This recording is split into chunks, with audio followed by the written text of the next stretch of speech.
2 weeks later, she does something very, very, very, very small in comparison to the things that she did 2 weeks ago. And you explode. Why?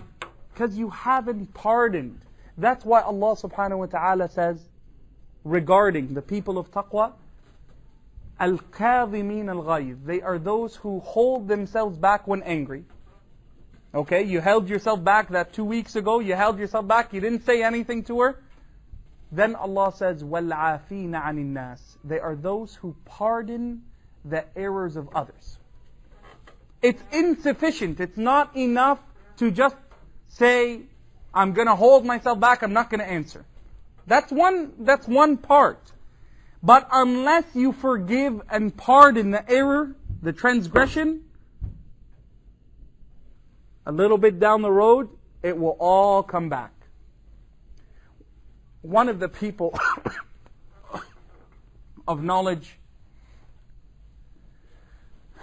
he was married to a woman who was described who had a harsh demeanor. She was very difficult. She was verbally abusive. She was very tough in dealing with him. But he wouldn't divorce her. He said, you know, it's a test from Allah. I'm just going to keep being patient with it. And she passed away.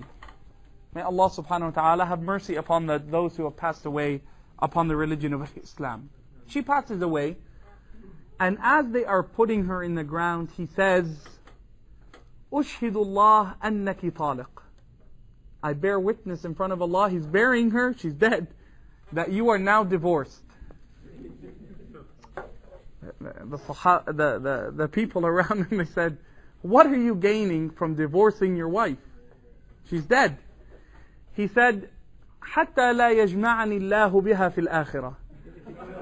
So that Allah doesn't join me with her in the hereafter. Subhanallah. But see the level of patience that a person endured. He didn't even want to be with her in Jannah. But listen to the patience that the man had. And therefore we must try to place this in our lives, to be patient with those who may and will, because they are human. They're human. Regardless of how good she is and how religious she is, she's human.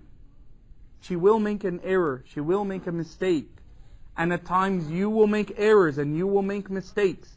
If you cannot be of those who hold their anger and learn to forgive after holding their anger, you will not have a peaceful union.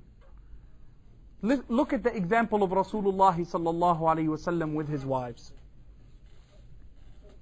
Look at the whole methodology of his existence with them. They angered him sallallahu alaihi wasallam one day to the point that he left them for 29 days. The Sahaba thought the Prophet has divorced all of his wives. He was angered sallallahu alaihi wasallam. When he returned to them, is there any mention in the hadith or in other hadith of the Prophet rebuking them and saying, I left and I will leave again if you do this and that and this and that? After he showed his displeasure, did he return to the issue? No. He let it go, sallallahu alaihi wasallam. That is the attribute, one of the essentials that you are to have in your household. In dealing with your daughters and your sisters, it's important that we maintain a close tie with those who are under us and in our protection. Your daughter is an important individual in society. Whether she's young or old, she plays an important role. Eventually she will play an important role in society. If you do not prepare specifically the daughters of the Muslims to rise and be raised upon the levels of the worship of Allah subhanahu wa ta'ala and taking pride in their relationships with Allah, we shall always remain in this stagnating, festering condition that we find our ummah in today. The change must come from those who mold the future generations. The change must come from them. And therefore you, as we mentioned, that the son, his role with his mother, directly influences his life with his wife, the father-daughter relationship directly influences her view of her husband. How you deal with your wife in front of your daughter is the way your daughter will perceive how her husband will deal with her. If you are abusive to your wife and you will swear, and it's in the presence of your daughter, and you swear and it's in the presence of your daughter, she sees that as normal behavior. It's something she's grown up with her whole life. If she sees that you are abusive, whether physically or emotionally or verbally, it's something that becomes mu'tad, something normal in her psyche, in her understanding, that can cause her to rebel or to be distant or to not have love for the person that she will eventually enter into union with. And therefore the Prophet ﷺ says, "Man ala jariyatayn," the one who raises two women, and he mentioned specifically ukhtayn, two of his sisters for himself, they're his sisters, or his daughters, bintayn, two of his daughters, فَأَحْسَنَ تَأْدِيبَهُمَا, and he is good in how he raises them, they shall be a protection for him from the fire. You must fulfill this covenant and this duty that Allah subhanahu wa ta'ala has given you. How do you deal with the maharim? I realize that time is of a premium. Maharim are those whom you are not allowed to marry, right? From their examples are your sister, your aunts, things of this nature who you are not allowed to take into marriage. They are intimate family members. Also from the maharim is a woman who was breastfed by a person who had breastfed you. They are also people that you are not allowed to take into marriage. You are to be considered their mahram, a person who can be seen as a protector for them. A person who can be in their presence when they are in the lesser state of hijab. So what are the rules that you must follow? First, the Prophet ﷺ teaches us that al-hamu al-maut. There is a difference between an in-law and a mahram. There's a difference between your brother and your wife and her brother and his sister, right? Your brother, you're married to him. If you were to pass away, he can take your wife in marriage later on. Or if you were to divorce your wife, he can take your wife in marriage. And therefore the Prophet ﷺ mentions to us that this relationship of the in-law, whether it's her father-in-law, whether it's the brother-in-law, whether it's a cousin-in-law, or whatever it may be, it is a situation that can lead to destruction. Why? People put their guard down. You don't have to watch Jerry Springer to recognize that there are deviants, and even in Muslim communities and Muslim homes, who the brother will do something with the wife or something of this nature. And therefore the Prophet ﷺ stamps it out completely by giving you a clear warning that they are of the greatest dangers, not of the lesser danger, of the greatest danger in the relationship. But there are those who are your maharim. First, they are allowed to be in your presence without them covering in their full hijab. They do not have to be covered all parts of their body. They can be in a state where their hair is showing, their arms are showing, their neck is showing, a part of their limb, their calf or their shin is showing. They can be in a lesser state of hijab before you, because you are her mahram. You are allowed to hold her hand, you are allowed to interact, speak freely, and so forth with her. There is no danger of you falling into error with her, because it is something that goes against all of the norms of almost all of the cultures that have ever existed on the face of the earth. Incest has always been something that has been seen as of the greatest travesties that any individual can fall into. A capital crime, even in your countries. Capital crime, capital offense. In the religion of Islam, those who commit such an act are put to death, if it is proven according to the Islamic laws. It is an act of complete deviance. So the maharim are given these special conditions. So you deal with them with mutual respect. You are allowed to visit them and to enter into their homes and to be in their company without them having a male guardian and so forth. You can enter upon your aunt or your khala and partake from their food even if her husband is not present. Does that mean that their daughter is also at the same level? Your cousin. Can you perceive her like your aunt? No. She is not from your maharim. And this brings us to the second level. The Muslim women that are not from your maharim. They have a specific set of rules that you yourself as an individual must institute. You are not to observe them when they are outside the state of hijab. You are not to come into physical contact with them, in the sense that you are shaking hands, or that you hug them when you enter the home. She's your cousin. How could you not hug your cousin? Aib alayk. She's family. That is ignorance of our religion and ignorance of the characters of mankind. We are to make sure that these barriers are not crossed. There is no physical interaction. There is no direct communication in the sense that it is a one-on-one communication. You and her, you don't drive your cousin to the mall or pick her up from school or something of this nature. It's something where you must follow the dictates of Islam. There is to be no khulwa. You are not to be left alone with a person who is a non-mahram, whether it's your cousin or a person who is from one of the sisters out there. They are equal in this level, equal in the same regard.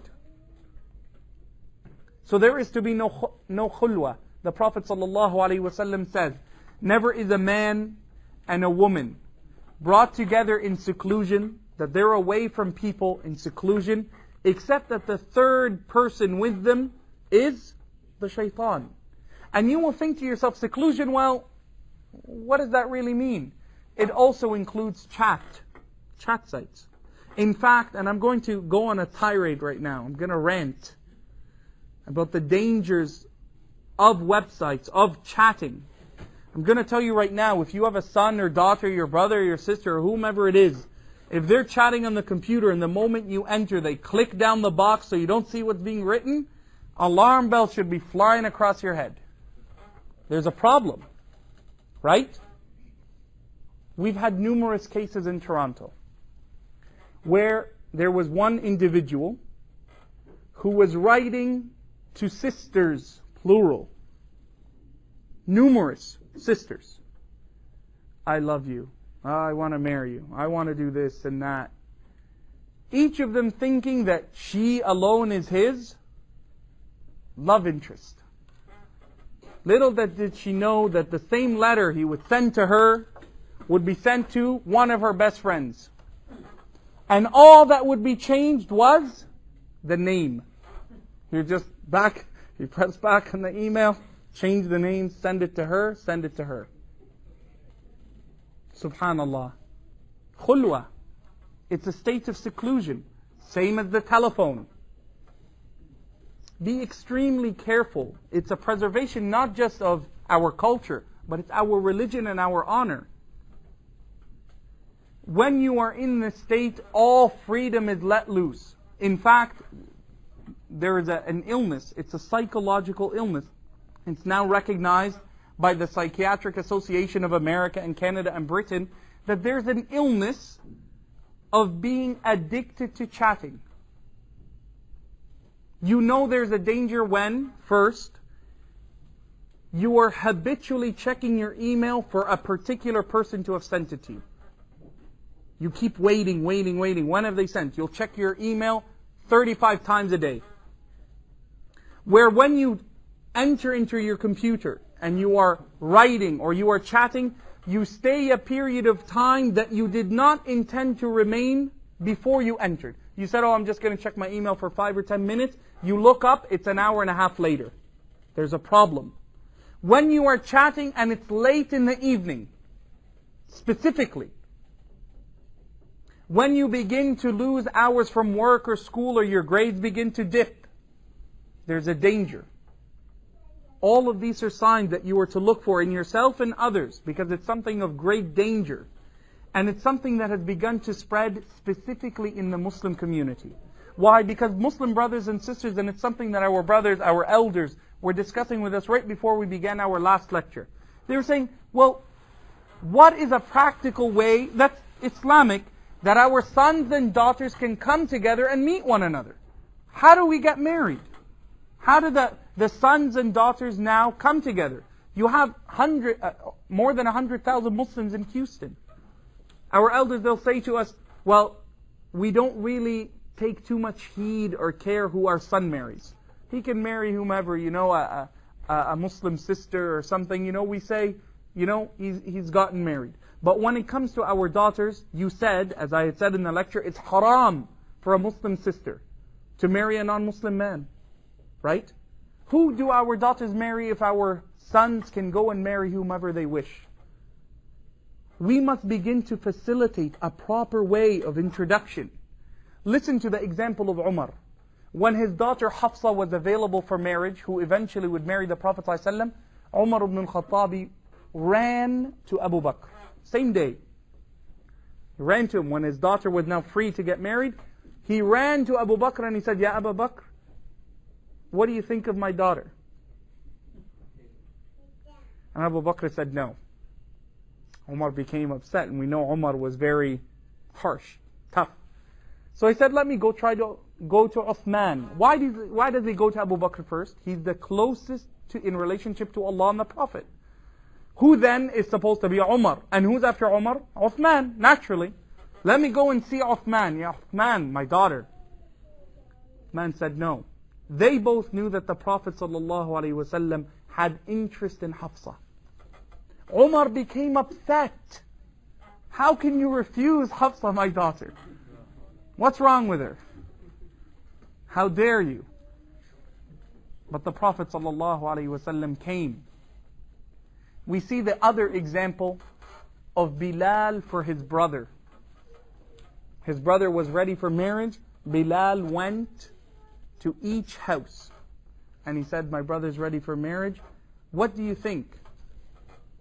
That was the example that we see. It's not of any embarrassment or any shyness.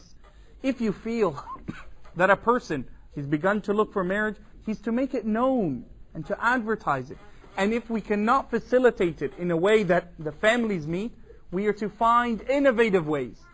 Make something where there is a system of introductions of families to one another. Have potluck dinners. People come together. The fathers and the mothers, they come together and they sit with one another and they get to meet other families. These are all things that are extremely important. And also do not blind yourself only to your culture.